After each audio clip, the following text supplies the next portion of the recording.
Salut tout le monde, bienvenue sur ma chaîne pour cette nouvelle vidéo qui va s'intituler La procédure Dublin. Je vais traiter de cette partie-là en complémentarité avec ma précédente vidéo euh, où je parlais des intitulés des attestations des attestations de demande d'asile, ce qu'on donne aux demandeurs d'asile lorsqu'ils s'adressent à la préfecture en attendant sa convocation à l'OFPRA. Donc il y aura écrit sur son attestation procédure Dublin, procédure normale ou procédure accélérée. Je vais m'attarder plus sur la procédure Dublin pour l'expliquer parce qu'elle est un peu complexe. Voilà. Donc il y aura deux parties, il y aura le côté définition et le côté pratique. Voilà, je vais vous expliquer un petit peu. Euh, Déjà dans un premier temps, je vais définir qui est concerné par la procédure Dublin, les différentes catégories de personnes qui sont concernées, et dans un deuxième temps, la procédure en elle-même, combien de temps elle prend, les délais. Voilà, je vais prendre un cas concret pour vous expliquer un petit peu la procédure Dublin. Voilà. Surtout, n'hésitez pas à vous abonner à cette chaîne, à la partager, à commenter. Si vous n'avez pas compris quelque chose ou si vous voulez plus de références, plus d'informations, n'hésitez pas à mettre un commentaire, à mettre un like, voilà, parce que ça fait toujours plaisir. Et surtout, j'insiste bien là-dessus, partager cette vidéo, c'est pas pour me faire plus de vues ou quoi, c'est pour que cette information, cette vidéo, soit un point d'information pour un maximum de personnes. Parce qu'il y a beaucoup de personnes qui sont pas renseignées sur les types de procédures pour la demande d'asile, et du coup, ce serait intéressant qu'ils puissent y prendre connaissance grâce à des vidéos. Je pense notamment également aux personnes qui ont un téléphone mais qui ne comprennent pas très bien le français. Du coup, moi, je vais essayer d'utiliser des termes simples, des termes communs à tout le monde qui seraient compris par tout le monde, voilà, par tout le monde. Et surtout, faut pas hésiter à m'envoyer un mail ou je pense qu'on peut faire un message vocal avec envoyer un message vocal dans un mail, c'est possible, je pense, ou bien de me contacter par commentaire en me disant voilà qu'est-ce qui ne va pas, qu'est-ce que vous n'avez pas compris, et si vous avez besoin d'une orientation, si vous êtes en procédure Dublin, faut pas hésiter non plus à me poser vos questions. Peut-être que je peux trouver une orientation pour vous. Voilà. Maintenant, on va commencer. Le premier point, c'est la définition pour dire un petit peu qui est concerné par la procédure d'asile. Alors, pour demander l'asile, en fait, quand on demande l'asile, il faudrait arriver dans un pays. Enfin, on peut pas demander l'asile on peut demander l'asile en Afrique, mais je pense que la procédure est différente. Mais quand on arrive en Europe, les pays de l'Union européenne sont rassemblés et du coup, en fait, vous allez comprendre un peu plus tard dans la vidéo pourquoi je parle de rassemblement. Donc, en gros, quand vous faites une demande d'asile dans un pays de l'Union européenne, la procédure Dublin s'applique à vous si vous avez déjà fait, enfin, la procédure Dublin s'applique à vous si, en fait, on a pris vos empreintes dans un autre pays par lequel vous êtes passé avant d'arriver dans le pays où vous demandez la procédure Dublin. Je vais prendre un cas d'exemple tout à l'heure, mais là, voilà, en gros, c'est pour schématiser un petit peu, pour donner un ordre d'idée. En gros, la demande d'asile, une demande d'asile, ça se fait si on a été victime de persécution ou si on a peur d'en être victime si on retourne dans notre pays, que ça soit à cause de l'opinion politique, que ça soit en lien avec l'orientation sexuelle ou peu importe. Mais voilà, les problématiques assez spécifiques qui ne seraient pas légalement bien perçues dans le pays d'où on vient, le pays d'origine. Donc quand on arrive en Europe, on peut, dans un pays membre de l'Union européenne, demander l'asile. Et là, à ce moment-là, on se voit attribuer trois types. Dans notre demande d'asile, soit on est en procédure Dublin, ce que je vais détailler là, soit on est en procédure normale, je vais peut-être en parler dans une autre vidéo, soit on est dans une procédure accélérée. Je donnerai une autre vidéo sur ce point-là également. Maintenant que ce point historique a été, ce point d'explication a été fait, qui est concerné par la procédure Dublin? La procédure Dublin, elle concerne les personnes qui sont arrivées par un autre pays, par exemple l'Italie, l'Espagne, peu importe, et qui arrivent en France et qui demandent l'asile. Donc, quand ils vont faire leur procédure, ça va se passer de la même manière que les autres, sauf qu'à un moment donné, en fait, ils doivent faire... ça commence de la même manière, en gros. Ça commence de la même manière. On doit demander à une préfecture ou à l'aéroport ou au port ou à la gare, on doit faire notre demande d'asile si on souhaite la faire. Mais si on est affilié à la procédure Dublin, affilié c'est pas le bon mot, mais si on est en procédure Dublin, à ce moment-là, le chemin il se sépare des deux autres. Donc après ça se sépare encore, mais il se sépare en deux autres, c'est distingué. Donc la procédure Dublin, en gros, c'est quoi? C'est si vous arrivez depuis l'Italie, l'Espagne, la Grèce, l'Allemagne et tout ça, et que vous arrivez en France, vous faites une demande d'asile, mais que vous l'avez pas fait dans les autres pays, mais qu'on a prélevé vos empreintes, à ce moment-là, en fait, vous êtes en procédure Dublin. Donc ça, c'est le premier, et du coup, le premier cas de figure, la procédure d'asile, elle concerne les personnes qui sont arrivées par un autre pays et qui font qui arrivent en situation, qui arrivent sur le territoire français et demandent l'asile en France. Du coup, la demande d'asile, ça veut dire quoi dans ce cas-là? Ça veut dire que, en fait, la procédure Dublin, pardon, je fais un couac entre procédure Dublin et demande d'asile. En gros, la procédure Dublin, dans ce cas-là, ça veut dire que c'est l'autre État par lequel la personne est arrivée, par lequel on est arrivé avant d'arriver en France et de demander l'asile, qui est responsable de notre demande. Voilà. Ça, c'est le premier cas. Le deuxième cas, et on l'oublie souvent celui-là, c'est si on est arrivé en France, on est arrivé par la France, du coup, mais on veut aller dans un autre pays. Parce qu'il y a notre famille là-bas ou des gens qu'on veut rejoindre. Voilà. Dans ce cas-là, dans cet autre pays, étant donné qu'on est arrivé par la France, on sera considéré, si on fait une demande d'asile là-bas, voilà, parce que la famille est là-bas, à ce moment-là, on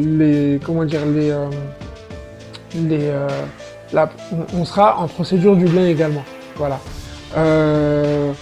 Ou sinon, ça peut être l'inverse. On est arrivé par un autre pays. De toute façon, ça rejoint la première catégorie de personnes. On arrive par un autre pays, dans un autre pays, mais notre famille est en France. Du coup, on veut rejoindre la famille en France, mais on sera toujours considéré en procédure Dublin. Voilà. La troisième catégorie de personnes, ça s'applique aux personnes. La procédure Dublin s'applique aux personnes interpellé en situation irrégulière. Ça veut dire quoi? Je prends un exemple précis. Vous êtes arrivé par l'Italie. En Italie, vous avez fait une demande d'asile. Voilà. Vous avez fait une demande... non, vous êtes arrivé en... mais oui, voilà. Vous arrivez en demande... Vous arrivez en Italie, pardon. Je vais y arriver. Vous êtes arrivé en Italie, vous avez fait une demande d'asile, mais en fait... La demande d'asile, en fait, l'attestation qu'on vous remet, où il y a écrit procédure normale ou procédure accélérée initialement, c'est très important ce que je vais dire là, parce que voilà, ça va changer un peu le cadre des choses. En gros, vous arrivez en Italie, vous demandez l'asile, on vous délivre une attestation de demandeur d'asile où il y a écrit procédure normale ou procédure accélérée, pas de procédure Dublin, mais que vous arrivez en France, mais à ce moment-là, vous êtes, aux yeux de la France, en situation irrégulière. La France va prendre vos empreintes s'il y a un contrôle au commissariat et tout ça, on va relever vos empreintes et on va voir que vous avez fait une demande d'asile dans un autre pays. À ce moment-là, vous faites partie des personnes qui sont expulsables dans l'autre pays. Dans l'autre pays, l'Italie. Voilà. Vous êtes expulsable et du coup, vous devrez aller là-bas pour revenir en, en procédure, être en procédure normale. Et je pense même que à ce moment-là, on ne pourra pas vous mettre en procédure Dublin en Italie parce que vous êtes arrivé en Italie et que vous avez fait la demande. Et ça peut faire ce genre de manœuvre, en fait, de démarche, être dans un autre pays alors que l'attestation vous donne le droit uniquement de circuler sur le territoire dans le pays dans lequel vous faites la demande d'asile. Si vous ne respectez pas ces conditions-là, on peut vous retirer cette demande d'asile et vous pouvez vous retrouver en situation irrégulière. Voilà. Alors maintenant, je vais vous parler de la procédure Dublin en pratique. C'est le deuxième point de la vidéo, du coup il n'y en aura pas d'autre, mais il est un peu long, mais je vais essayer de donner le plus d'éléments enfin d'y aller vite, mais en étant le plus clair possible, de vous donner les éléments qui sont importants. Alors, on va prendre l'exemple de monsieur Untel, une personne qui fait une demande d'asile en France. Donc, cette personne-là, on va lui prendre ses empreintes. On va interroger le fichier Eurodac. Si je me trompe pas, ça s'appelle comme ça. C'est un fichier où on peut voir votre parcours dès lors que vous êtes arrivé sur le territoire européen. Si vous êtes arrivé par un autre pays, ça sera lisible. Ça voudra dire qu'il y a une présence. Ça veut dire que vous êtes arrivé par un autre pays. Et le système Eurodac va pouvoir le signaler aux autorités françaises. Donc, à partir de ce moment-là, vous êtes en procédure Dublin. On vous donne une attestation comme n'importe qui va faire une demande d'asile en préfecture, une attestation de demandeur d'asile, mais il y aura écrit procédure Dublin. Voilà. Alors, dès lors que la France prend connaissance de l'existence d'un passage dans un autre pays, la France, elle va demander, puisque vous ne pouvez pas faire de demande d'asile en France, elle va demander une prise en charge dans le pays par lequel vous êtes passé. On va prendre ici l'exemple de l'Italie. Si vous êtes passé par l'Italie, la France va demander à l'Italie va faire une demande de prise en charge. À partir du moment où la France prend vos empreintes et le moment où elle fait la demande de prise en charge, il ne doit pas se passer plus de 2 mois. La France a un délai de 2 mois pour faire une demande de prise en charge. Voilà. Ensuite, une fois que la demande de prise en charge est faite, la préfecture dans laquelle vous avez demandé l'asile, elle va vous convoquer tous les 15 jours ou une fois par mois. Enfin, 2 fois par mois plutôt, tous les 15 jours en gros, 2 fois par mois ou une fois par mois. Voilà. Donc elle va vous convoquer pour vérifier que vous êtes toujours bel et bien sur le territoire français.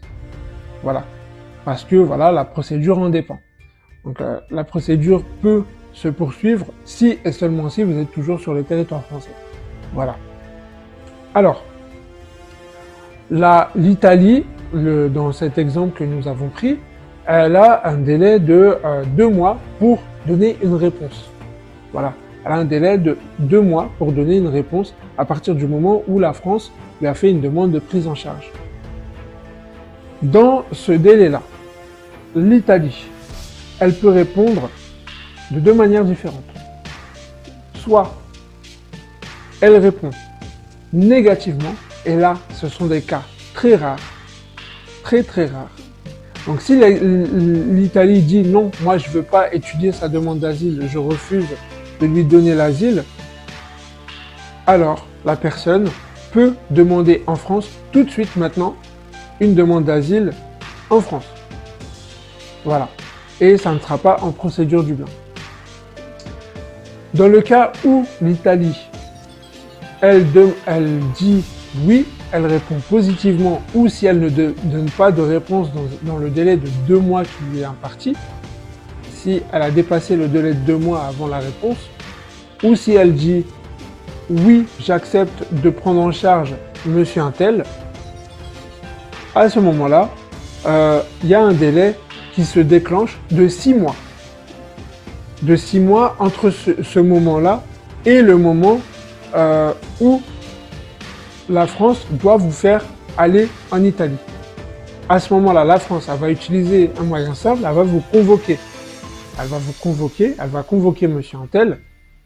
Je dis vous, mais on parle bien de monsieur untel, qui a quitté l'Italie, enfin qui est arrivé par l'Italie et qui est arrivé en France, il a fait la demande d'asile, etc., etc.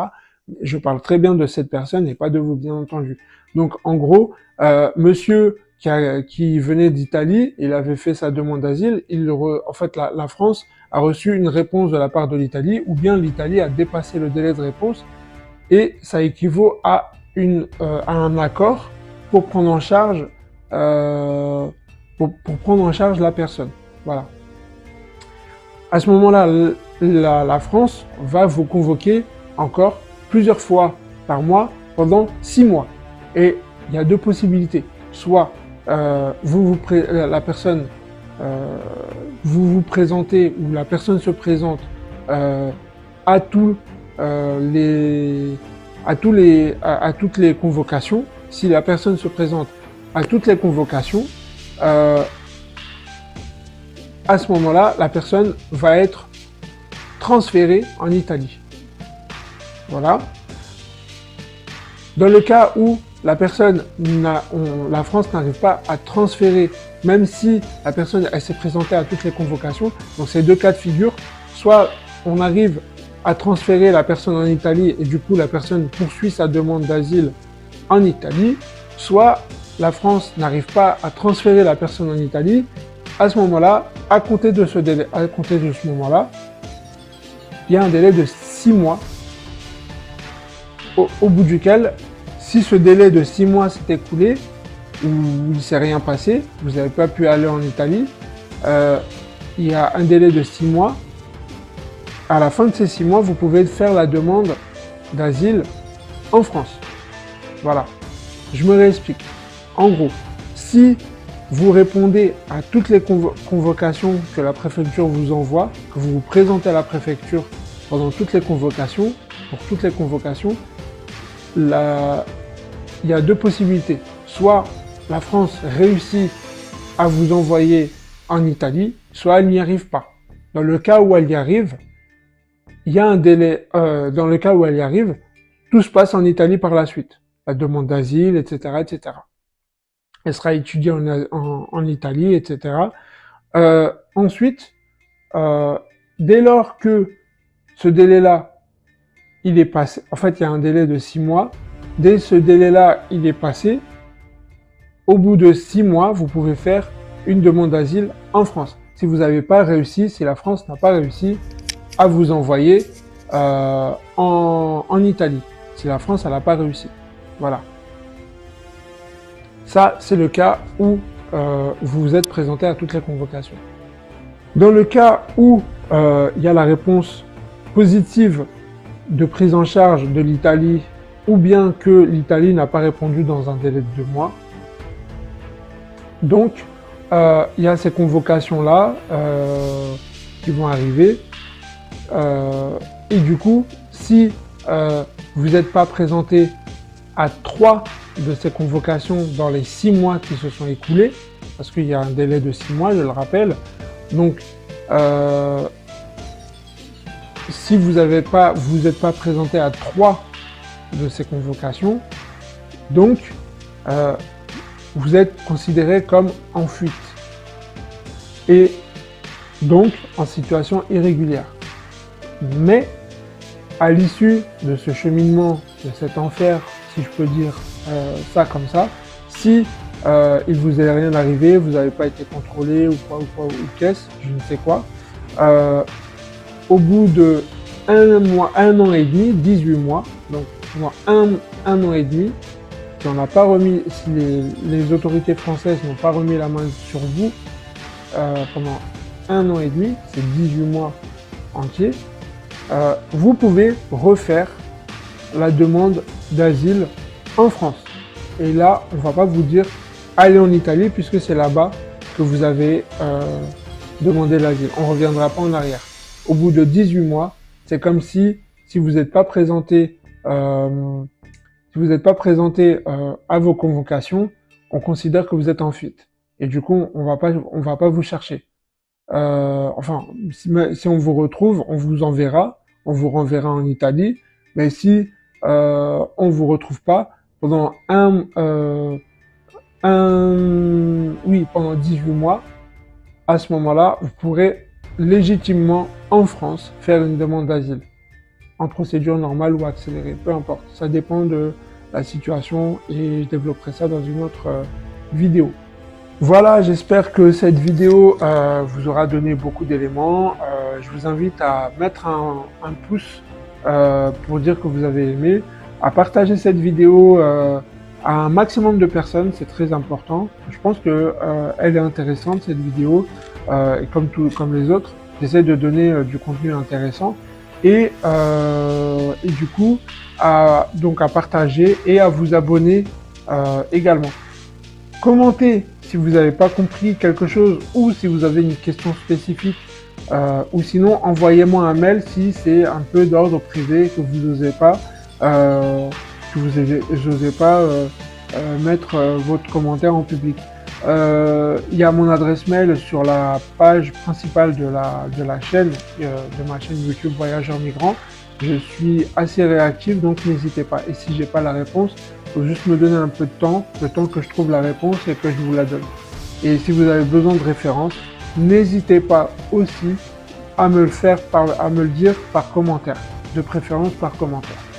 Je vous remercie et je vous souhaite une bonne continuation et à très bientôt pour une prochaine vidéo.